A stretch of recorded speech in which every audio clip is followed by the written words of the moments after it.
안녕하세요, 작가 한지상입니다. 오늘 또 제 교육생께서 명도를 완료하셨습니다. 와! 감사합니다. 축하드립니다. 선생님. 네, 감사합니다. 우선 여기 위치가 어떻게 돼요, 선생님? 남양주 화도 묵현리에 있는 경기도 남양주 화도 비규제 지역의 4층 빌라네. 이게 선생님의 지금은 두 번째인데 총 세 채를 낙찰을 받았어요. 세 채를 낙찰받았으면 경매를 한 몇 년 하셨나라고 생각도 있는데 사실 입찰을 시작한 지 몇 개월 안 됐어요. 네, 작년 12월에 선생님 강의 듣고 4개월 차죠. 4개월 차 됐는데 벌써 세 채나 낙찰받았고 한 채는 이미 그거 잘 계약한 거죠? 계약은 네, 그게 어떻게 조금 됐어요? 애매하게 됐는데 이게 제가 명도하러 갔을 때 뭐 법인에서 기숙사로 사용을 했거든요. 뭐 선생님이랑 뭐 이런저런 얘기하면서 명도하다가 그 과정에서 이쪽에서는 5월까지는 좀 살고 싶다는 얘기였었고 뭐 제 입장은 전 처음이었다 보니까 그거를 명도를 무조건 해야 되겠다 네. 라는 입장이어서 얼마에 얼마라고 제가 얘기를 좀 강구하게 갔더니 이쪽에도 강경하게 좀 대응을 하더라고요. 그래서 뭐 협의를 하다가 보증금 없이 40에 살게 해달라고 해서 일단 그렇게 하는 걸로. 아, 그렇게 했구나. 네. 근데 네, 막 계약까지 하나 막 했는데 마지막에 그런 얘기를 언뜻 하시긴 했거든요. 어쨌든 월세는 받고 있는 거는 맞네. 네, 한 번에 다 받았죠. 5개월치를. 아, 5개월치를? 근데 그게 선생님께서 보증금 없이 그렇게 월세를 한 번에 다 받는 게 되게 위험하다라고 말씀을 해주셔서 각서를 좀 써달라고 했거든요. 각서를 받아서 도장까지 다 찍고 복사해가지고 한 부씩 가지고 있습니다. 일단 근데 이게 효력이 있는 건지 뭐 안전한 건지는 잘 모르겠는데 그거라도 안 하면 너무 좀 불안할 것 같아서 그렇게 하고 지금 그냥 아예 신경을 꺼놨죠. 잘했어요. 지금 어차피 나머지 2개 하느라고 바쁘잖아요. 그런 거는 이렇게 미뤄두는 것도 좋고 거기는 수리도 다 돼 있고 평수도 좋고 생각보다 너무 좋은 집 싸게 잘 받은 것 같아서 하나 이미 월세 받고 있는 건 맞다. 아, 예, 맞습니다. 그렇죠. 네. 추후에 또 처리할 일들이 남아있긴 하지만 네. 일단 미뤄놓은 거고 지금 경매 입찰을 시작한 지 4개월 만에 집이 세 채가 됐고 얼마 전까지만 해도 무주택자가 아니었구나. 네, 유주택자 예정이었구나. 예, 예정이죠. 그래서 움직이기가 사실 불편했는데 그래서 선생님하고 꼭 이야기를 나누고 싶다고 생각을 좀 하긴 했거든요. 네. 그래서 필요하면 불러라 네. 말씀을 좀 드렸는데 혹시라도 오지 말라고 하면 약간 서운할 수도 있었어요. 저를 이렇게 불러주셔서 선생님하고 네. 또 이렇게 자리를 갖게 된 것 같습니다. 네. 선생님 소개 좀 부탁드릴게요.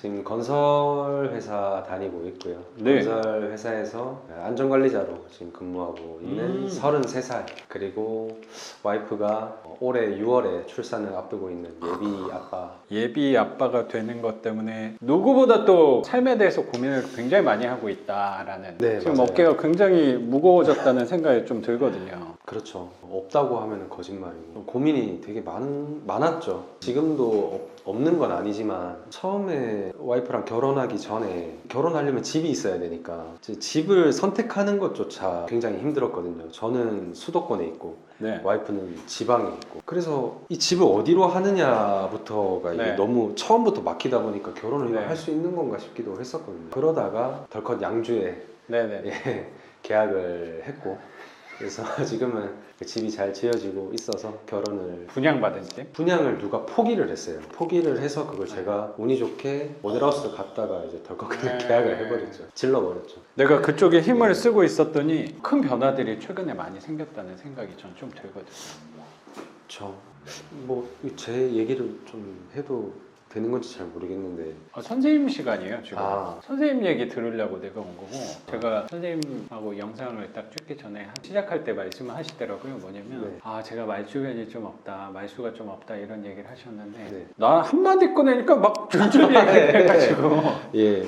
굉장히 쌓아놓은 것들이 많구나라는 생각도 좀 들어서 그렇죠. 누구한테 좀 쉽게 말할 수가 그렇지, 없는 거다 보니까 이게 그리고 진짜 재밌어요, 선생님. 이런 장이 사실 별로 없어요. 맞아요, 선생님. 네, 이게 또 투자하시는 분들의 또 공통점이 뭐냐면 되게 외롭죠. 사실 오늘 여기 와가지고 뭐 이따 설명을 좀 드리겠지만 이 집에 대해서 이미 다 해놨어요. 난 말하러 온 거예요, 선생님하고. 얘기하러 온 거예요. 저는 오랜만에 선생님도 뵙고 싶고 또 자문도 구해보고 싶고 저 혼자 이렇게 하는데 이게 또 맞는 건지도 잘 모르겠고 해서 근데 네. 아까 선생님이 체크한 것들 보니까 이제 졸업해도 되겠어요. 아유 아닙니다. 새내기여가지고. 집에 대해서는 제가 조금만 이따가 예. 좀 여쭤볼게요. 집은 영상 찍기 전에 한번 봤는데 겉에서 봤을 때 사실 되게 오래되고 허름한 집이어서 저도 이 집을 입찰하기 전에 한번 봤었어요. 아 여기 수리비가 꽤 나올 것 같다라고 생각하고 만약에 입찰한다면 수리비를 좀 넉넉히 잡고 하자라는 생각을 했었던 거거든요. 근데 네. 선생님이 명도를 지난주 얼마 전에 한 거죠?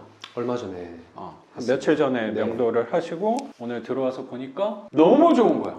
저도 좀 깜짝 놀랐어요. 네. 역시 이게 겉과속이 굉장히 다른 집 중에 네. 하나였고 선생님 테마가 좀 정해지는 것 같아요. 선생님 부동산이 선생님도 지금 세 채를 받았는데 세 개 다 겉모습이 다 허름한 집이잖아요. 다 오르마죠. 근데 첫 번째 집 같은 경우는 경기도 광주 규제 지역을 했는데 걔 같은 네, 경우도 그렇죠. 진짜 허름해서 좀 선생님 한다 그래가지고 좀 걱정하기도 했는데 그래서 싸게는 받았잖아. 싸게 받았죠. 근데 안에는 수리가 다 돼 있어가지고 거의 한 돈 1,000만 원 이상을 쓴 집이어가지고 주방도 깔끔하게 그러니까. 다 거의 새 걸로 다 설치돼 있었고 그러니까 도배장판, 뭐 장판은 좀 그랬지만 도배도 다 돼 있었고 화장실도 돼. 화장실도 거의 새 걸로 다 돼 있었죠. 그러니까. 네. 근데 요 집 같은 경우도 요 정도면 딱 큰 것들만 몇 개 손대면 되는 거지 막 짜잘한 거 하나하나 다 신경 쓸 필요 없는 집이라는 생각이 좀 들어요. 네. 그래서 선생님은 이 오래된 집이 방향이 좀 맞는구나 저도 그렇게 생각을 해요. 라는 생각이 들어요. 저는 낙찰받고 이런 집은 한 번도 없었어요. 사실 예. 도배 안 해도 되잖아요. 페인트도 돼 있고. 얘가 1년 동안 빈 집이었는데 네. 이렇게 좋은 컨디션이라고 생각조차도 못했는데 너무나도 좋은 집 잘 받은 것 같아요. 근데 저기 보이는 싱크대만 선생님이 저 오기 전에 견적도 보고 해서 교체하는 걸로. 네, 싱크대는 완전히 교체를 하는 걸로.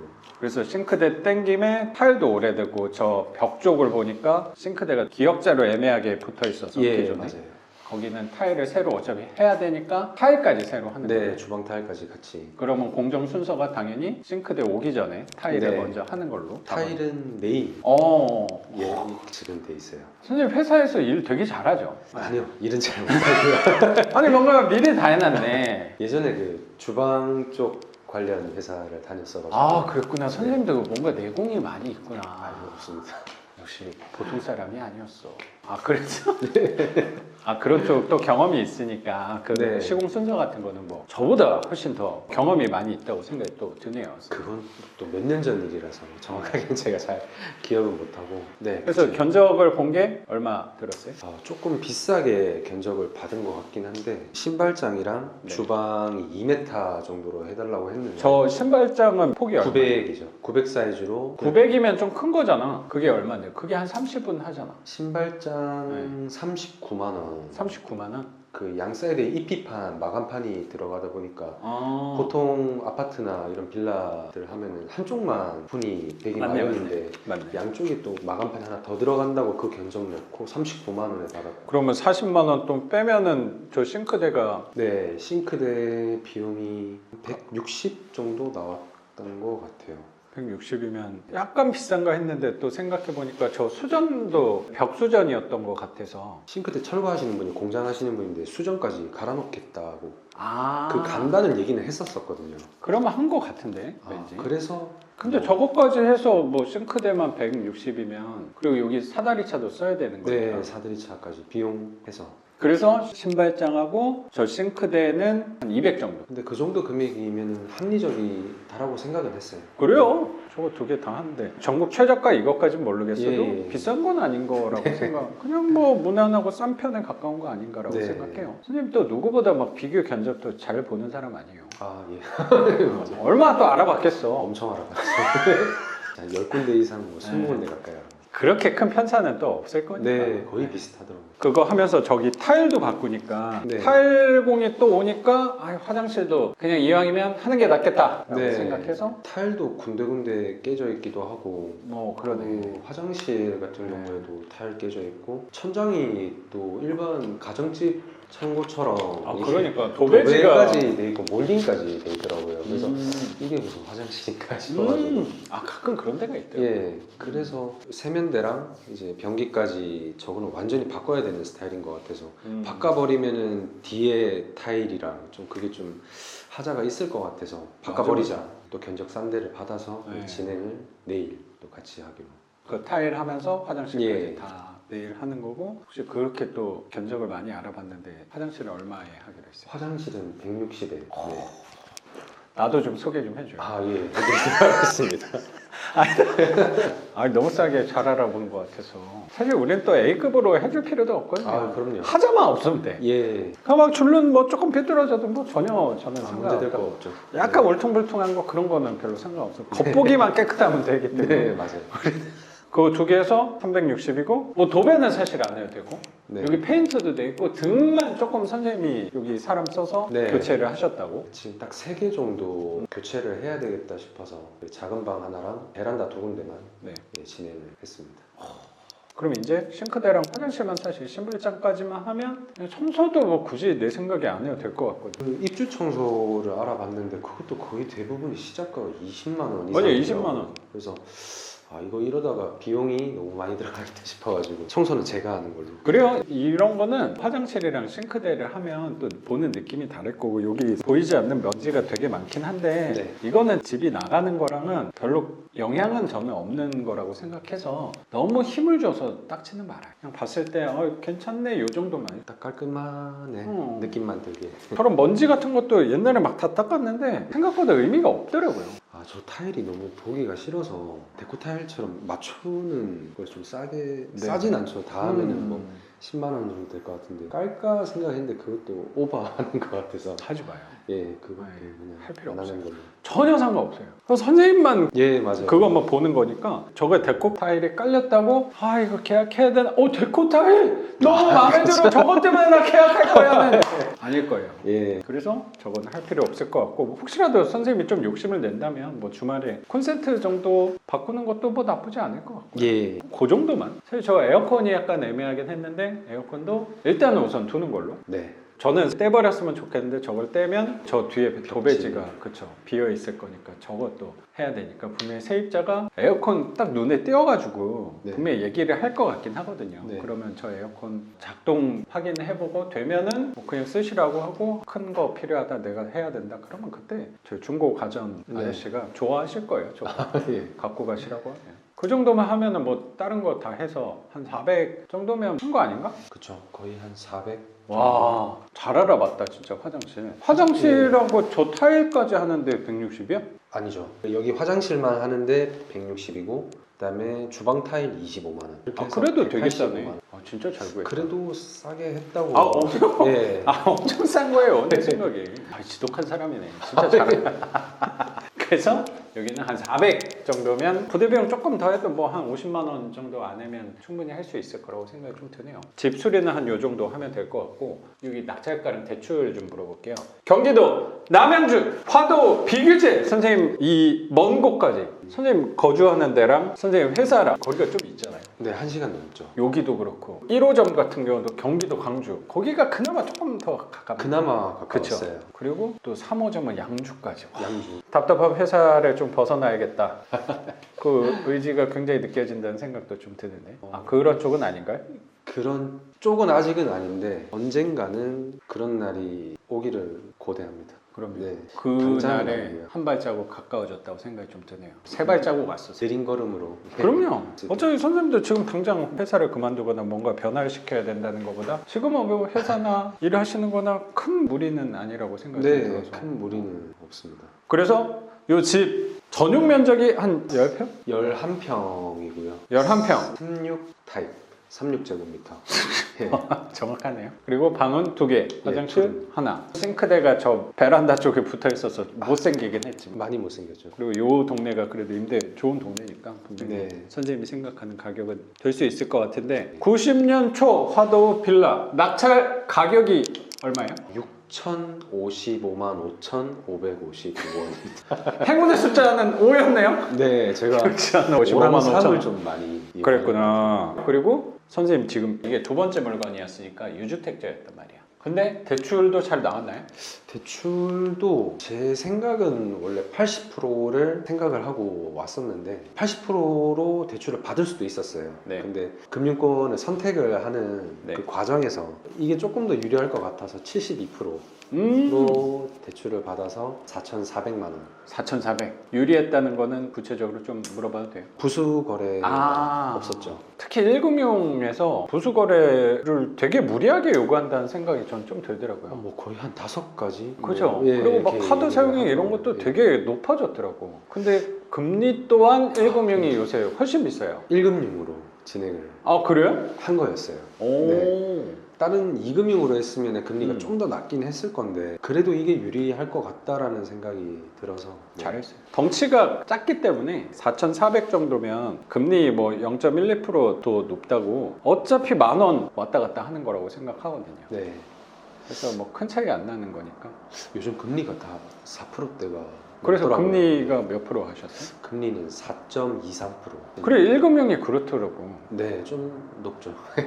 그래서 어디에 했어요? 농협으로 농협 네. 50% 거치로 했구나. 50% 거치했어요. 잘했어요. 금리는 처음 시작할 때 좀 높을 수 있어도 보통 떨어져요. 그 상품이 괜찮아요. 그래도 월세를 놓았을 때 나중에 원금은 뭐 50%? 절반은 뭐 나중에 뭐 일시 상환은 해야 되지만 그 큰 돈이 아니라는 판단이 일시 상환이어도 뭐 33년 후잖아요. 네, 그렇죠. 금리도 약간 비싼 거 했지만 그래도 옵션이 되게 좋았다는 생각이 좀 들고 예. 원금을 50% 거치할 수 있는 상품으로 한 거고 덩치가 좀 작아서 그 정도는 그렇게 큰 부분은 아니라고 예. 생각을 선생님 또 대출 상품 고르면서도 계산기를 또 엄청 두드려 봤을 거 아니야? 그렇죠. 얘 해보고 쟤 해보고 뭐 다 해봤는데 뭐 큰 차이도 없을 맞아. 것 같기도 하고. 그런 것 때문에 너무 또 에너지를 많이 쓸 필요 저도 없다고 생각해요. 네, 잘하셨어요. 네, 저였어도 그거를 했을 거라고 생각을 하거든요. 네. 그게 만약에 덩치가 큰 거였다면 조금 다를 수도 네. 있는데 이건 조그만 거니까 그렇게 하는 게 저는 맞다고 생각해요. 네, 그리고 만약에 작년 이맘때였으면 그 상품을 쓰고 싶어도 못 썼어요. 그렇다고 하더라고요. 농협에서 대출이 아예 막혔었으니까 너무나도 좋은 시기에 그 좋은 상품 잘 쓰신 거라고 생각합니다, 선생님. 그리고 요 집 같은 경우는 명도에 관해서는 여기가 빈집이었고 채무자랑 또 연락이 잘 돼서 특별한 건 사실 없었으니까. 네, 잘 연락이 됐고 음. 뭐 수월하게 예, 그리고 문 짐도 열고 들어왔던 없었던 것 거예요? 같아요. 짐이 아예 없었어요. 다 비워져 있는 상태였죠. 선생님 빨리 들어오라고 기다리고 있었던 느낌도 되게 드네요.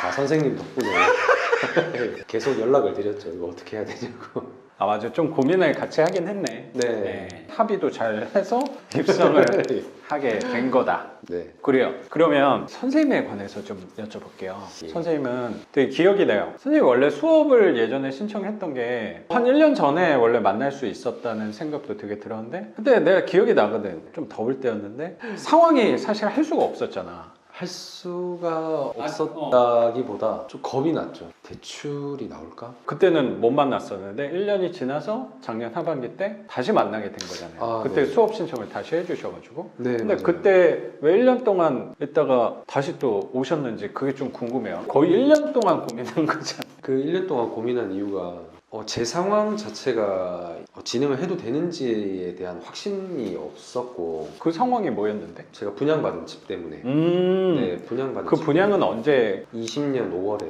20년 5월? 그럼 한 2년 정도 된 거네? 네. 딱 2년 됐구나. 네. 그럼 2년 입주는 전쯤. 한 언제쯤 하는 거예요? 내년 1월에 내년 1월에? 애매한 시기여가지고 집을 하나 더 산다는 건 부담스러웠다는 생각도 좀 드네. 그렇죠. 네. 음. 그런 생각이 들었는데 경매를 너무 하고 싶어서 너무 해보고 싶은데 이게 뭐 제 상황에 대해서 이렇게 제 자신이 명확하게 확신이 없다 보니까 또 그런 상태에서 그현 와이프 될 사람이었죠 그때는 결혼 예정이었지만 와이프 명의로 경매를 진행을 하는 게 옳은 일인가에 대한 고민이 되게 많았던 것 같아요. 그래서 선뜻 하진 못했죠. 그래서 그때 선생님한테 다시금 연락을 드려서 취소를 했던 기억이 있습니다. 근데 1년을 좀 고민해 보니까 1년의 시간이 괜한 고민은 또 아니었네. 아, 내 해야겠다라는 생각을 좀 했나 보다. 그러니까 그쵸. 이렇게 입찰을 하자마자 한 4개월 정도 됐는데 이렇게 집이 또 생긴 거고 사실 회사 일 잘하고 있는 거잖아요. 근데 오. 그런 사람이 나는 선생님 입찰을 많이 못할 거라고 생각했는데 네. 맨날 입찰한다 그래가지고 점심시간에도 아침에 병원 간다 하고 잠깐 갔다가 업무 특성을 잘 활용을 해서 그러면 안 되는데 네. 예, 이탈계를 써놓고 잠깐 갔다 왔었죠 몇 번. 아 나도 많이 그랬어요. 근데 선생님 현장이에요? 그쵸, 저는 현장 근무니까 그게 약간 유리할 수도 있는데 네. 저는 실내 근무여서 뻥치기가 사실 되게 좀 어려웠던 경향이 좀 있긴 했죠. 정말 힘들고. 현장 근무의 특성을 아주 잘 살렸네. 그렇죠. 그러면 안 되는데. 내가 사장 아니니까. 예. 내가 직원을 뽑지 않는 이유 중에 하나가 그거예요. 선생님 그렇죠. 같은 직원이 예. 올까봐. 좋은 농담이에요. 선택이신 것 같습니다. 선생님이 아무 때나 간 게 아니고 상황 봐서 병원도 실제로 가면서 가는 거지. 예, 그렇죠. 잠깐 짬날 때. 아 그렇죠. 그렇게 해서 입찰을 진짜 열심히 했어. 와이프가 많이 도와줬어요. 제가 간 거가 거의 한 6번이라 치면 와이프가 2번밖에 안 갔는데 와이프가 가서 다 낙찰을 받아. 그랬구나. 네. 와 궁합이 되게 좋다. 와이프한테 감사하죠. 그러네요. 네. 홀몸도 아닌데. 아 맞네. 네. 너무 감사한 와이프네요. 선생님 결혼 참 잘했네. 네, 복 받았죠. 그러니까. 근데 생각이 드는 게 원래는 2년 전에 분양을 받았던 거고 내년쯤에 잔금을 치르게 되는 건데 좀 예민한 질문 좀 해볼게요. 예, 괜찮습니다. 내년에 잔금을 치니까 그 집 같은 경우는 내가 유주택자가 되면 잔금 대출을 사실 받을 수가 없는 상황인 거잖아요. 네, 거기도 맞아요. 규제 지역으로 지정이 된 곳이니까. 예. 그러면 선생님이 세 채가 추가로 더 있는데 그러면 유주택자이기 때문에 그 분양받은 집에 대해서는 잔금 대출을 받기가 어렵잖아요. 투자를 하게 되면. 그렇죠? 네. 그래서 굉장히 고민을 했어요. 또 어떻게 가야 될까? 근데 어떻게 이 난관을 헤쳐나가신 건지 또 궁금하네요. 선생님. 와이프한테 고민을 사실 엄청 했잖아요. 진짜. 엄청 많이 했죠. 아, 예.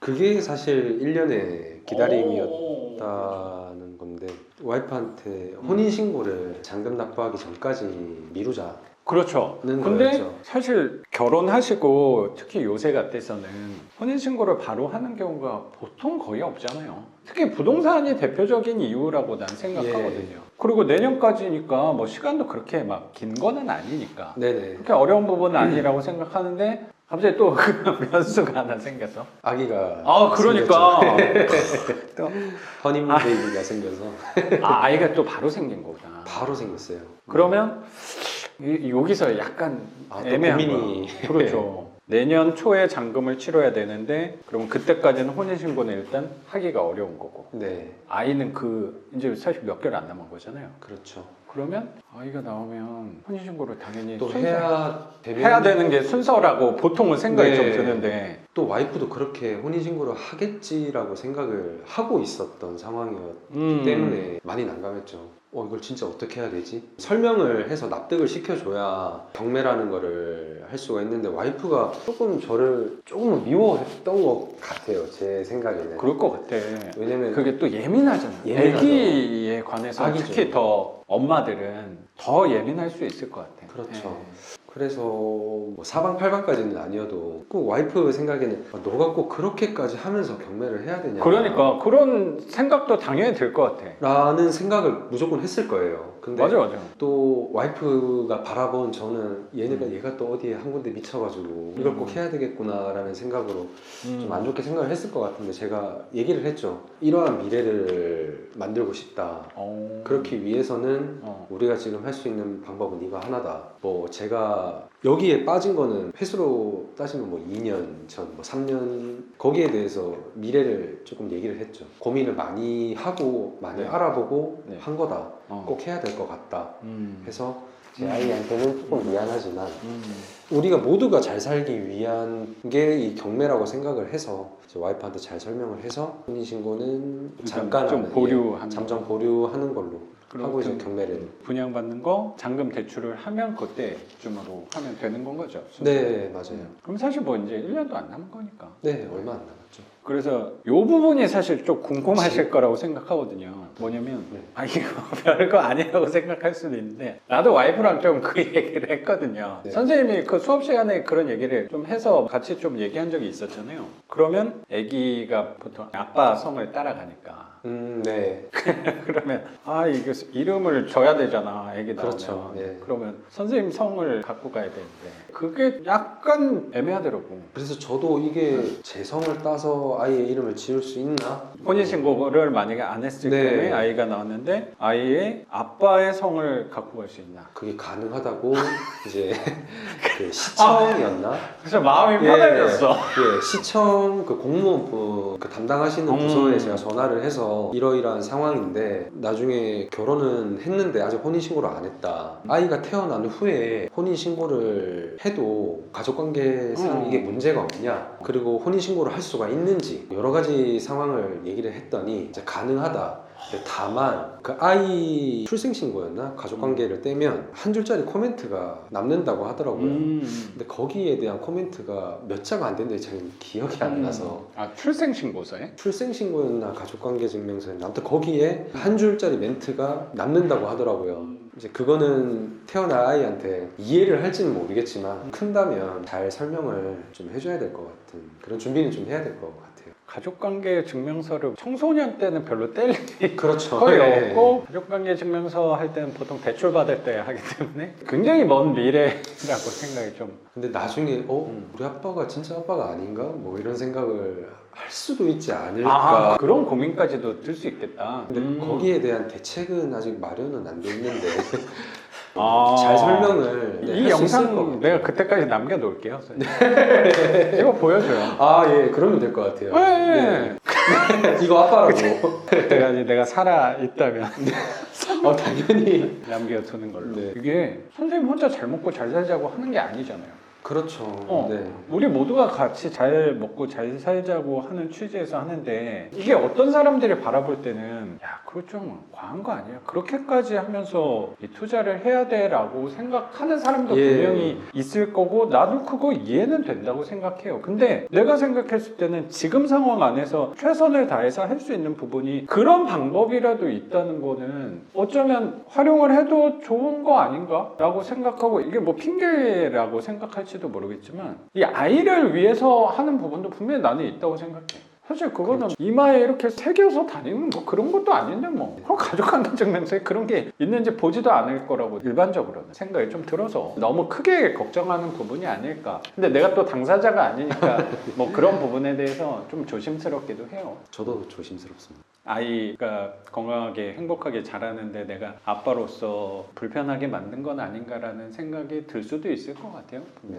근데 나는 오히려 선생님 애기가 더 고맙다고 얘기할 수도 있다고 생각해요. 이 부분 때문에 커 나가는데 도움이 되려고 한 아빠의 노력이라고 나는 생각하거든요. 예. 사실 지금 그 멀리 경기 남쪽 끝에서 지금 일 끝나고 경기 북쪽까지 이렇게 온다는 게 이게 보통의 열정과 노력 갖고 있는 사람은 나는 쉬운 건 아니라고 생각하거든요. 그렇죠. 이게 평범한 아빠는 아니야. 진짜 훌륭한 아빠라고 나는 생각해요. 오히려 아빠한테 배워야지 이런 건.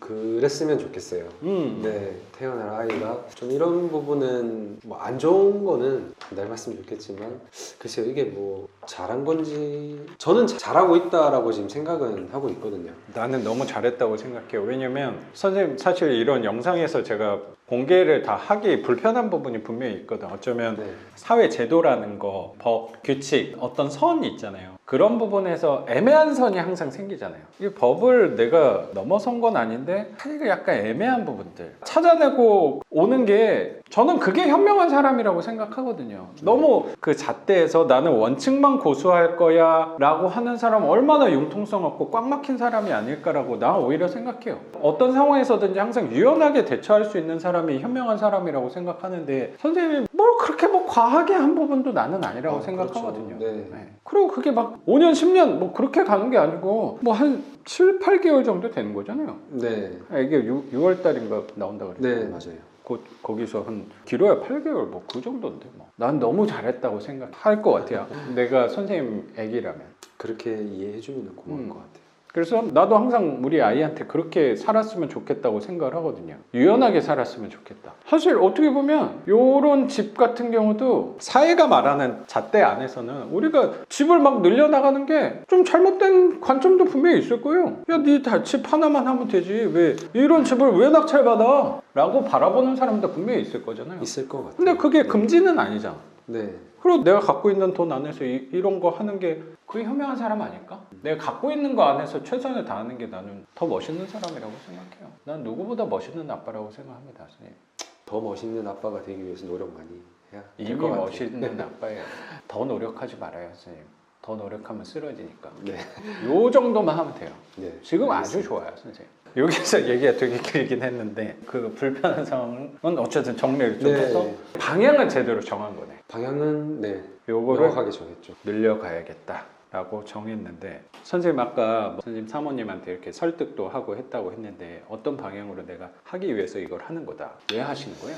회사 당장은 그래도 어느 정도 만족하는 부분이 있다고 생각이 좀 네, 들어서 맞아요. 근데 왜 하는 거야? 혼인신고도 약간 미루면서까지 이거 하는 이유는 뭐예요 도대체? 사실 고민을 했던 이유는 결혼 계획을 하면서 그때부터 고민이 좀 시작이 됐던 것 같아요. 그 결혼을 생각을 하다 보니까 향후에 와이프가 임신을 하게 되고 이제 아이가 태어나게 되면 언젠가는 제가 외벌이로 전향이 되지 않을까라는 관점에서 시작을 했던 것 같아요. 그래서 단순히 제 월급만 가지고는 생활하는데 힘들지 않을까라는 생각이 굉장히 컸어요. 그래서 그때부터 고민을 좀 많이 했던 것 같아요. 근데 그 결혼을 이제 하기 위해서 덜컥 집계약을 해버렸고 이제 와이프의 수입과 제 수입을 합했을 때 우리가 갚아 나갈 수 있는 능력이 된다고 제가 판단이 됐죠. 근데 그때 당시에는 이제 아이를 염두에 두지 않고 제가 계획을 한 바람에 이제 덜컥 계약은 했지만 뭐 지금은 뭐 안 좋은 선택은 아니었다고 생각을 하죠. 결국에 집값이 많이 올랐을 거 아니야 그때보다. 뭐 생각보다 좀 많이 올랐죠. 그러니까. 네, 그래서 뭐 근데 저는 뭐 그게 순전히 집값이 오른다고 해서 팔 생각도 없고 그렇죠. 뭐 그게 순전히 지금 당장 내 수중에 들어온다는 생각도 안 하고 있기 때문에 집값 오르는 건 저랑은 크게 의미는 없는 것 같아요. 일단은 달에 갚아 나갈 수 있는 그 능력이 돼야 되겠다라는 생각을 좀 했고 그거를 내 급여 이제 와이프 급여로는 안 되니까 추가적인 부수입 재원을 좀 찾아야 되겠다라는 생각을 좀 많이 했던 것 같아요. 그렇게 좀 시작했던 게 알바를 초반에 좀 시작을 했었거든요. 알바를 했어요? 네. 원래 경매를 하기 전에? 경매하기 전에 이제 생각을 했던 게 네. 택배를 좀 해보자. 택배 사마차 알바를 좀 해보자. 열심히 살았구나. 좀 지독하게 생각은 했는데 지독하게 몸이 힘들더라고요. 그게 마치면은 뭐 정시 칼퇴근하면 6시인데 몇 시에 출근을 하는 거야? 그때 당시에는 6시 반까지 출근을 했죠. 새벽에? 네. 아침 조회를 해야 되니까. 회사를? 건설 현장이다 보니까 아침 조회를 이제 제가 진행을 하거든요. 근데 택배는 새벽에 일을 하는 거잖아요. 그렇죠. 근데 상하잖아요. 그때 당시 네. 마치고 시작 시간이 9시인가? 8시인가 시작을 해서 밤? 네. 택배 알바가? 네. 8시쯤 시작해서 새벽 1시나 2시에 끝나는 그 상하차 일을 분류하는 작업을 좀 했죠. 근데 그게 무거운 걸 들고 이렇게 나르고 하다 보니까 와, 일주일만 하니까 이게 입술이 다 터지고 잠도 못 잤을 거 아니야. 이게 자는 건지 마는 건지 잘 모르겠더라고요. 와 진짜 선생님 대단하다. 아니요. 그런데 얼마 못 갔어요. 그렇게 한 1, 2주 하다가 이건 진짜 내가 해서는 안 되겠다라는 판단이 들어서 이게 돈은 하루 하면 한 얼마나 줘요? 당시 제 기억엔 한 7만 원, 8만 원 됐던 것 같아요. 그러면 한 10,000원 정도 하네. 시급이 한 그 정도 치였던 것 같아요. 근데 그래 여기에서 추가적인 수입을 버는 거는 좋다. 근데 이거 하다가 내가 빨리 죽을 수도 있겠다. 예, 진짜 그런 생각이 들었죠. 그러다가 이제 그만두고 네, 다시 시작했던 게 그 야간 출장 세차. 네. 진짜 열심히 살았다. 근데 그것도 시간대는 똑같더라고요. 근데 또 차 한 대당 2, 3분에 다 닦아야 되니까 그것도 굉장히 힘들더라고요. 그것도 새벽 2시쯤에 끝나고 그렇게 차가 많아? 예약을 한 차들이 있으면 그 동네에 가서 주차장에 가서 다마스 차를 타고 그런 뿌리면서 거 좀 이제 본 거 같아. 세차를 하죠. 그거는 알바로? 예, 그것도 알바로. 그거를 좀 하다가 그건 얼마나 했어요? 그것도 한 달 정도. 그것도 잠 시간을 줄이고 한 부분이어서 오래 하는 게 고됐을 것 같아요. 굉장히 좀 많이 고되죠. 뭐 잠도 못 자고 한데 자꾸 제가 숙소 생활을 그때는 했다 보니까 그때 관리 차장님께서 이제 같은 숙소를 사용을 했는데 제가 계속 늦게 들어오니까 너 뭐하러 이렇게 늦게 오냐 하다가 이제 제가 실수로 그 알바 갔다 왔다고 얘기를 하면 안 되는데 해버렸죠. 네네. 나중에 돼서 저한테 따로 말씀해 주신 게 이게 회사기에 들어가면 굉장히 인사에 안 좋을 수가 있다. 막말로 잘릴 수도 있다. 그런 식으로 좀 겁을 주셨죠. 회사에 알게 되면 그 회사에 집중을 해야 되는데 겸업에 대해서는 회사는 네. 예민하니까. 그리고 이제 주업에 피해가 가면 너도 그렇죠. 힘들고 회사도 안 좋지 않겠냐라는 얘기를 듣고 알겠습니다 하고 이제 바로 정리를 하면서 이제 물색을 했죠. 내가 뭘 해야 되나. 그러다가 이제 찾게 된 게 이제 경매. 이거다라고 좀 생각을 했나 봐요. 경매는 그냥 검색하다가 알게 됐고 네. 책을 많이 찾아봤던 것 같아요. 선생님 말씀하신 뭐 부자 아빠 가난한 아빠 책도 읽어봤고 근데 거기는 경매라는 말은 없었던 것 같긴 한데 부동산에 관심이 제가 조금은 있다 보니까 그런 쪽으로 할 게 어디 없을까 하다가 경매를 시작해보자. 경매책만 주구장창 읽었던. 선생님도 회사를 그만둬야 되겠다 이런 부분이라기보다 지금 현재 사모님하고 태어날 아기랑 조금 더 넉넉하다는 표현도 뭐 맞을지 모르겠는데 쪼들리지 않게끔 만들어야겠구나. 전에 맞벌이 할 때랑 똑같이 유지는 해야겠구나라는 생각으로 이 현금흐름에 관심을 갖게 된 거라고 생각이 좀 드네요. 네, 맞습니다. 근데 내가 노동을 통해서 부족분을 채우려고 하다 보니까 한계가 좀 있었던 것 같아요. 체력에서 한계, 네. 회사 주업에서의 눈치가 보이는 것들 때문에 네. 지속하기가 어려웠다는 생각이 되게 드네요. 맞습니다. 그러다가 경매를 네, 생각을 하다가 우연찮게 접하게 돼서 이런저런 경매책을 좀 읽어보다가 사실상 이제 경매라는 거를 되게 어렵게만 생각을 좀 했었거든요. 근데 뭐 물론 쉬운 건 아니라고 저도 생각을 하는데 그러다가 책 내용에는 항상 이게 처음에는 시작은 빌라로 갔다가 상가로 갔다가 다가구 쪽으로 갔다가 특수물건으로 갔다가 나중에 또 그 책에서는 또 팔아야 된다. 시세 차익을 얻어야 된다 라고 하는데 너무 좀 그게 안 맞다라는 생각도 좀 들었고 그러다가 나한테 맞는 게 뭐가 있을까 하다가 우연찮게 선생님 동영상을 시청을 하게 됐죠. 그거 잘 안 나오는데 그래도 어떻게 알고리즘이 이게 운명인 것 같아요. 선생님 뵙게 됐죠. 제가 동영상으로. 감사한 일이네요. 네. 선생님 얘기를 좀 들어보니까 결혼을 하면서 변화들이 많이 생겼다고 생각이 되게 드는데 생각도 많이 달라진 것 같고 저도 선생님 얘기 들으면서 공감이 좀 되는 부분이 뭐냐면 저도 비슷한 것 같아요. 저도 지금 아내랑 연애를 5년인가 하고 결혼을 했는데 결혼을 생각을 하면서 만났겠죠. 하고 있을 때 회사가 위태로운 상황에 빠지니까 만약에 내 아내랑 결혼을 해야겠다라는 생각이 없으면 저는 경매 안 했어요. 나 혼자 만약에 살 거다라고 했으면 이거 뭐 사실 월급 밀리는 거야. 이게 그 사람들은 그런 생각이 분명히 있었거든요. 우리 회사가 쓰러지거나 망할 거다라는 생각은 보통 못 했으니까. 그래도 나름 그 업계에서는 큰 회사였고 어떤 회사에 팔리느냐 이런 데에 관심이 더 많았던 거지. 그래서 다른 사람들은 다른 거에 대해서 그렇게 준비를 덜 했을 수도 있다고 생각은 좀 들었거든요. 근데 위에 직원분들 그러니까 내 선배님들이 그게 되게 슬픈 거예요. 회사 월급이 안 나오는데 집에 말을 못하고 마이너스 통장 만들어서 월급이 나온 것처럼 이렇게 갖다 주는 거야. 그걸 봤을 때 되게 슬프더라고요. 내가 지금 상황에서는 괜찮은데 나중에 결혼하고 아기가 생겨서 외벌이를 하고 있는데 이런 상황이 온다? 너무 끔찍한 거예요. 상상도 하기 싫을 것 같아요. 그래서 이러고 있으면 안 되겠다 해서 출발을 한 것 같고 아기가 나도 태어났을 때 한 번 더 큰 변화가 있었던 거는 아기가 태어나기 전에는 안정적이었어요. 회사도 안정화됐고 월급도 잘 나오고 와이프도 일하고 있고 월세도 회사 월급만큼 된 거니까 굳이 내가 뭔가를 할 필요가 없었는데 갑자기 아기가 나온다는 거야. 네. 그때 그 생각 선생님도 아마 지금 많이 할 거라고 그래서 이렇게 더 움직일 거라고 생각하거든. 이제 나의 삶은 없구나. 그 생각이 들잖아. 당분간은 그러다가 한 10년, 20년은 진짜 가족을 위해 살아야 되는구나. 그 생각이 들잖아요. 그렇죠. 그래서 아이 덕분에 용기를 낸 거지. 태어나기 전까지만 한번 나를 위해 한번 살아보겠다 하면서 그때 퇴사할 수 있는 용기를 아이가 줬던 것 같아요. 근데 선생님도 들어보니까 비슷한 것 같아요. 선생님 사모님 덕분에 그 집을 하게 된 거야. 새 아파트를 지어지진 않았지만 시세가 정확히는 얼마인지는 모르지만 분양가보다는 옆에 비교할 아파트는 분명히 있을 거잖아요. 네. 그거에 비해서는 훨씬 싸게 사셨을 거라고 생각을 하고 네, 맞습니다. 덕분에 주거의 안정에 있어서 내가 어차피 살 거니까 올라간 거 그렇게 중요하지 않다. 맞아요. 나도 동의해. 그래도 기분은 좋잖아. 기분은 좋죠. 떨어진 것보단 낫잖아. 예, 맞습니다. 그래도 내가 이만한 집이 있으니까 내 주거의 안정에서는 그렇게 불편한 건 없겠구나라는. 그래서 어느 정도의 자산가가 된 거야, 결혼하면서. 맞잖아요. 네. 근데 또 아기가 나온다. 아기 나오니까 회사 끝나고 또 이렇게 달려온 거는 아기 덕분에 이 세계의 월세를 받을 집이 나왔다는 거는 아기한테도 감사할 일이라는 생각이 되게 드네요. 선생님한테 큰 변화를 준 것 같아요. 이런 집들이 또 늘어나면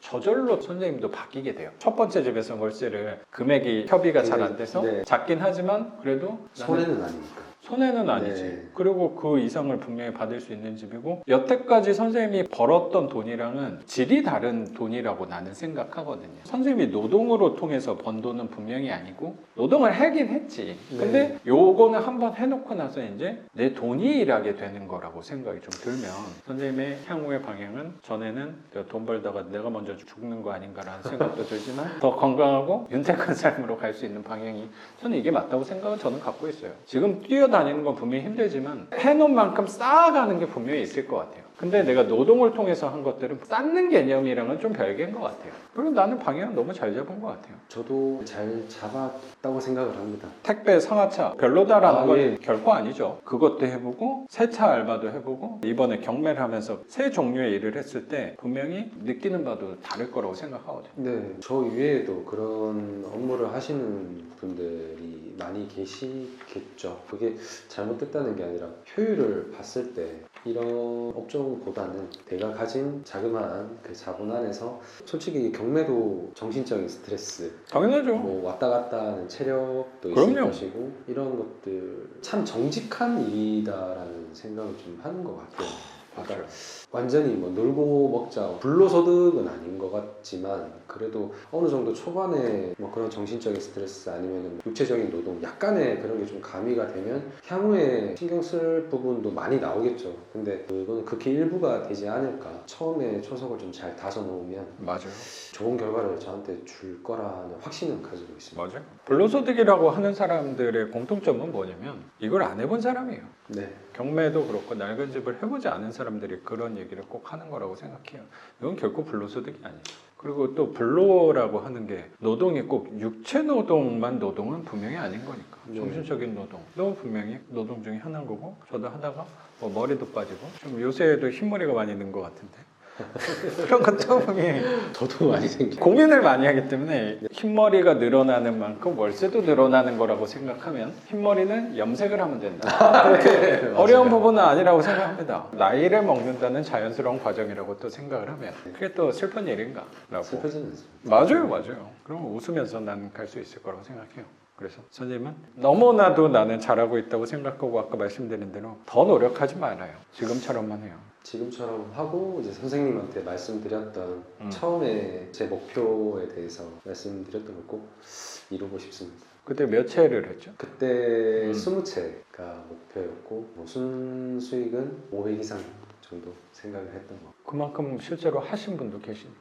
영상을 지금 역주행으로 선생님 영상을 지금 계속 보고 있는데 대단하신 분들이 많더라고요. 누군가는 선생님이 이 영상을 보고 저 사람 진짜 지독한 사람이네 라고도 생각할 거라고 생각이 좀 들어요. 그리고 선생님을 보고 또 희망을 얻고 도움을 받으실 분들도 분명히 많이 계실 거라고 생각이 들어요. 이게 참 선순환 과정이라는 생각이 요새 되게 많이 들어요. 이 영상 제가 조심스럽게 인터뷰 문의를 드리면 그래도 내가 선생님 영상 보고 도움 많이 받았으니까 나도 하는 게 맞을 것 같다라고 내 사례도 공개하는 게 맞겠다라고 말씀을 또 해주시니까, 근데 그게 또 누군가는 그걸 보고 그렇게 말씀해 주시니까 저도 이거 하면서도 별거 아닐 수도 있는데 나름의 보람도 되게 있는 것 같고, 나도 잘하고 있구나, 나도 어떤 부분에서 기여를 하고 있구나라는 그런 사명감도 되게 생기는 것 같아요. 그게 다 선생님의 오늘 이 두 번째 남양주 이 낡은 빌라 덕분이라고 또 생각이 드네요. 네. 양주집, 그래요. 그 얘기도 네, 좀 해볼까요? 조금, 선생님이 네. 세 번째 집 동시에 같이 낙찰을 받았거든요. 맞아요. 이거 한 이 날 집은 같이 받은 거죠? 예, 한 날 같이 받았죠. 이렇게 명도가 좀 참 애를 먹이는 것 같아요. 양주 3호점 같은 경우도 오래된 집이잖아요. 2000년도 초반이요. 그러면 제일 새 거네? 이 중에서는 제일 새 거예요. 그래서 갔는데 거기는 물건 명세서상은 점유자가 없는 걸로 확인은 했었는데 네, 점유자는 없었죠. 근데 가보니까 사람은 살고 있었어요. 갔는데 문을 두드려도 아무도 없었어요. 혹시 몰라서 이제 전입세대 열람을 하러 갔더니 전소해주가 전입이 돼 있었고, 처음에 선생님한테 이제 말씀 들었던 대로 이제 연락처만 우체통이랑 문 앞에 붙였더니 며칠 있다가 모르는 번호로 그래도 전화가 연락이 와서 왔네. 점유자분이 연락이 왔죠. 사기를 당했다. 자기도 전소유자한테 사기를 당해서 이걸 어떻게 해결을 할지 잘 모르겠다. 점유자를 지금 쫓고 있는데 잡으면 연락을 드리겠다. 그럼 비슷한 경우가 있었어요. 생각을 해보니까 자기가 돈 띄었다고 자기가 점유를 그 집에 지인인 거잖아요. 어떻게 보면 지인이죠. 동네 앞에 있는 식당 하는 단골집 아주머니가 집주인이었는데 이제 잠깐 살게 해주는 명목으로 왔다가 전입을 하려 했더니 뭐 대출 때문에 이게 전입이 좀 힘들다라고 얘기를 했었나 봐요. 전입을 그러고 나서 했으면 됐는데 아예 안 하셨더라고요. 이미 전소유자는 전입이 되어 있고 전입이 안 된 걸로 해서 보증금 1,500 넣으시고 그걸 다 날리게 생겼다라고 말씀하시더라고요. 어쩌면 우리 입장에서는 불법 점유를 하고 있는 거네. 그분 억울한 사연도 분명히 있겠지만 이제 처음에 전화를 잘 받으시다가 언제부턴가 전화를 안 받으시더라고요. 그 초반에 이제 전화가 잘 될 때 협의를 하고 싶다 의사를 좀 밝혔는데 연락 드리겠다라는 말만 계속 되뇌이시다가 전화를 안 받으시고, 그렇게 이제 전전긍긍 하다가 전화를 한 번씩 드려도 이제 안 받고 해서 선생님한테 말씀드렸다가 선생님 예전 영상을 한번 봤었는데 그 영상에서 어떤 분이 내용 증명 얘기를 하더라고요. 그래서 내용 증명 양식을 찾아서 그대로 혹시 선생님한테 이제 제가 보여드리고 한번 보내보자 했는데, 보냈는데도 지금 그 집에 안 살고 있는 것 같아요. 본인도 양주 그 집에 없다고 하더라고요. 네, 잠깐 일 때문에 지방에 가 있다고. 그래서 그분 계신 주소를 제가 모르다 보니 그 집에 내용 증명을 보내도 수신이 안 됐다, 아직 못 받았다라는 문자만 지금 계속 우체국에 받고 있는 상태입니다. 그러고 그 내용을 문자로도 보냈죠. 문자로는 아직 안 보냈습니다. 문자로도 보내고 그거를 사진 찍어가지고 내용 증명 도장 찍혀 있잖아요. 선생님 갖고 있는 거. 네네. 그거 사진 찍어서 텍스트로 말고 사진으로 하나 보내고 네. 문 앞에도 선생님 거 그냥 하나 붙여놓고 와요. 그러려고 했었는데 혹시나 그게 안 되는 건가 싶어서. 이거 효력이 있고 없고를 말하는 게 아니고 우리가 좀 압박을 좀 하는 거잖아요. 우리가 뭐 이사비 안 준다는 것도 아니잖아. 그렇죠. 근데 무리하게 요구를 하는 거니까 그리고 기다리면 돼요. 그러면 연락이 올 거예요. 살고 있는 짐을 그대로 두고 하는 거라면 연락이 올 확률이 높다고 생각하고 이런 점거만 하려고 짐 같은 거 큰 것들만 갖다 놓으신 분이라면 그런 사람도 연락이 올 확률이 높지. 그 몇 개 때문에 100만 원 돈을 안 갖고 가기가 쉽지는 않을 것 같아요. 너무 보채면은 그 사람도 아 얘 급하구나, 더 무리하게 요구해도 되겠다라는 생각이 들 수도 있잖아요. 그래서 선을 정해요. 딱 요까지만 하고 그냥 연락을 안 하고 기다리는 것도 되게 중요해요. 그때 기다리는 것도 그냥 기다리는 게 아니고 절차는 신청은 해 놓는 게 맞을 것 같아요. 네. 나는 시간하고 기회를 분명히 준 건데 뭐. 21일 날 잔금 납부를 하거든요. 그때 법무사 담당자분한테 임도명령 신청 같이 진행해달라고 했고 그래요? 전화 와서 300만 원을 요구를 하시더라고요. 본인도 의사는 3월 말일까지 나가야 될 것 같다. 내가 계속 점유하는 건 좀 아닌 것 같다라고 얘기를 하길래 그래요? 그래서 300만 원에 좀 주시면은 감사하겠다 하길래 알겠다. 300만 원 달라.